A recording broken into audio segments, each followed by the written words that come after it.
मराठी कथा अभयारण्याची सहल भाग 5. मुलगी कर्तव्य. मराठी कथा. संदीपला शुद्ध आलेली बघून त्यांना आनंद झाला, पण त्याच्याशी किती बोलू आणि किती नाही असं आईला झालं. पण बाबांनी समजावलं. गेले 5 दिवस सगळे टेन्शन मध्ये होते, पण आता ते दूर झालं होतं. काय ग आई, ही मुलगी येते का थांबते? संदीप, अरे तू जीवाची पर्वा न करता तिला वाचवलं ना, म्हणून येते तुझी काळजी घ्यायला. संदीपची आई म्हणाली, अगं पण आपली ओळख नाही, पाळक नाही, अशी कशी ही थांबते? अशी कशी ती येते थांबते? तिच्या घरचे सुद्धा तिला काही म्हणत नाही का ग? अगं ती काल रात्री पण इथेच होती. संदीप म्हणाला, चांगली आहे मुलगी. आई संदीपला म्हणाली. मला शलाका म्हणाली की ज्या माणसांनी आपल्या जीवाची पर्वा न करता मला वाचवलं, मला क्षण केलं, जीवाची पर्वा न करता क्षण केलं, त्याचीच काळजी घेण्याचा पहिला हक्क माझा आहे. तेव्हा आता ते बरे होईल पर्यंत मीच इथे थांबणार. आम्ही सगळे आळीपाळीने थांबणार होतो, पण तिने आमचं काही ऐकलं नाही, ऐकून घेतलं नाही. गेले 5 दिवस ती इथेच दिवस रात्र थांबत आहे. कौतुकाची गोष्ट आहे ना. इतकी सेवा फक्त बायकोच करू शकते. माझी तर खूपच मनात भरली आहे ती. अगं काय आहे आई, कुठे पोचलीस तू? मी तर तिला नर समजलो होतो आणि तिलाच विचारलं की ती मुलगी सुखरूप आहे का म्हणून. संदीप म्हणाला. मग काय म्हणाली ती? आई म्हणाली की बघ तुमच्या समोरच उभी आहे. तेव्हा मला कळलं की ती नर्स नसून तीच मुलगी आहे जिच्यासाठी एवढं महाभारत घडलं. तिचं नाव सुद्धा मला कालच कळलं. आणि तू सुद्धा वरून स्वर्ग गाठते आहेस. संदीपला काही आईचं बोलणं आवडलं नव्हतं. अरे जितके दिवस तिला पाहते आहे तेवढ्यावरून कळलं मला की तुला ती सुखात ठेवेल म्हणून. आई काय बोलतेस तू?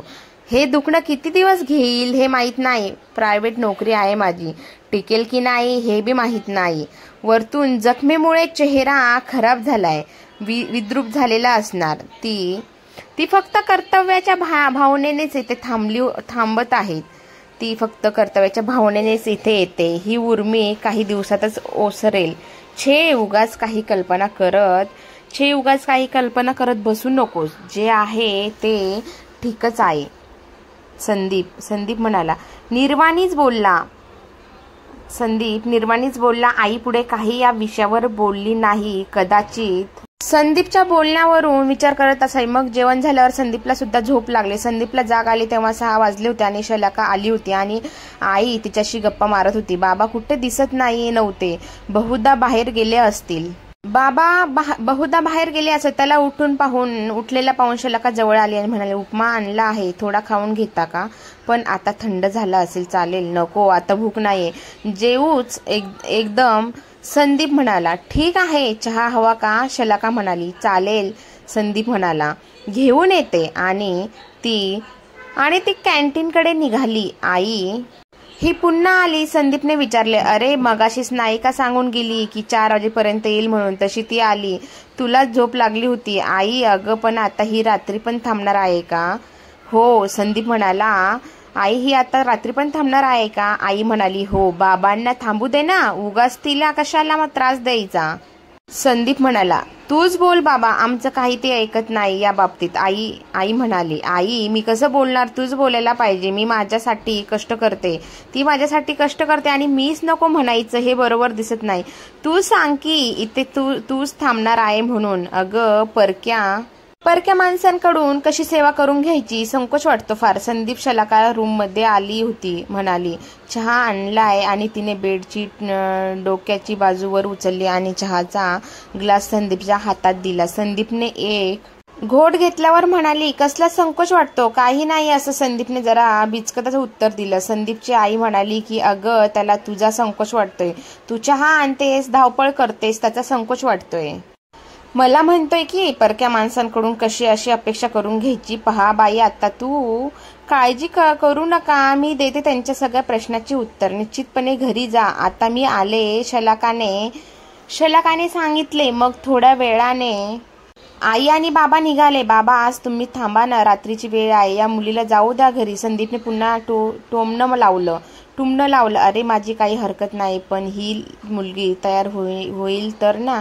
तिने तर आम्हाला साफ सांगितलं की तीच इथे थांबणार म्हणून आणि दोघा जणांना थांबू देत नाही. असं करतो, उद्या मी हिच्या भावाशी बोलतो, मग ठरवू. मग तर झालं बाबा. मग 8 वाजता जेवण आलं. डॉक्टरचा राऊंड झाला, औषध देऊन झाली. मग त्याचं अथरून पांघरून व्यवस्थित करून शलाका म्हणाले की आता 10 वाजले आहे, झोपायची वेळ झाली आहे, शांत झोपा. जितका आराम कराल तेवढी लवकर रिकव्हरी होईल. जबरदस्ती आहे झोपायची. संदीपने जरा चिडक्या स्वरातच विचारलं. हो, आणि तुमच्या आज भल्यासाठी आहे. शलाकाचं उत्तर. तुम्ही का थांबला तिथे? चांगलं बाबांना म्हणत होता की तुम्ही थांबा. चांगलं बाबांना म्हणत होतो की तुम्ही थांबा म्हणून. तुम्ही काय एवढा त्रास करून घेताय? संदीप शलाकाला म्हणाला, माझा हक्क आहे इथे थांबण्याचा आणि हे त्यांना पण पटलं आहे. शलाका म्हणाली, अहो तुमची आणि माझी साधी ओळख पण नाही आणि तुम्ही हक्क कसला दाखवत आहात? संदीप म्हणाला, हे बघ, पेशंटनी वाद घातलेलं चांगलं नसतं. वाद नसतं घालायचा. जे सांगितलं जाईल ते शांतपणे ऐकायचं असतं. झोपा आता, नाही तर वाघ येईल. मग काय कराल? शलाका मिस्किलपणे म्हणाली. संदीपला हसायला आलं. हसताय कशाला? शलाका लहान मुलाला दाखवतात तसा धाक घालताय मला तुम्ही. संदीप म्हणाला. मग शलाकाला ती काय बोलली हे आठवलं आणि तिला पण हसू आलं. आणि तिला हसताना पाहून संदीपला पण हसायला आला. अहो शलाका मॅडम, हे सगळं तुम्ही का करताय? संदीप, सांगितलं ना की माझा हक्क आहे म्हणून. शलाका आता ठामपणे म्हणाली. तो कसा काय हे जरा सांगाल का? आता संदीपला तिच्याशी बोलण्यात मजा वाटायला लागली होती. आपली कुठलीही ओळख नसताना तुम्ही माझ्यासाठी जीवाची बाजी लावलीत, हे कुठल्या हक्काने? शलाकाचा बिनतोड सवाल. हक्क कसला? ते कर्तव्यच होतं माझं आणि हे मी तुम्हाला आधी सांगितलं आहे. संदीपने सफाई दिली. तुम्ही आणखी म्हणाला होता की जवान लढतात ते कर्तव्य म्हणून, बरोबर? शलाका, हो. संदीप, कर्तव्य का असतं? कारण त्याचा देशावर हक्क असतो म्हणून. मग याच न्यायाने मी कर्तव्य करत आहे. हे माझं तुमच्यावर हक्क आहे म्हणूनच, कळलं का? शलाकाने आपला मुद्दा मांडला. यावर मी काय बोलणार आता? संदीप, नकाच बोलू, शांतपणे झोपा आणि काही लागलं तर सांगा. काही लागलं तर संकोच न करता मला सांगा, मी आहे ते. शलाकाने चर्चा संपवली.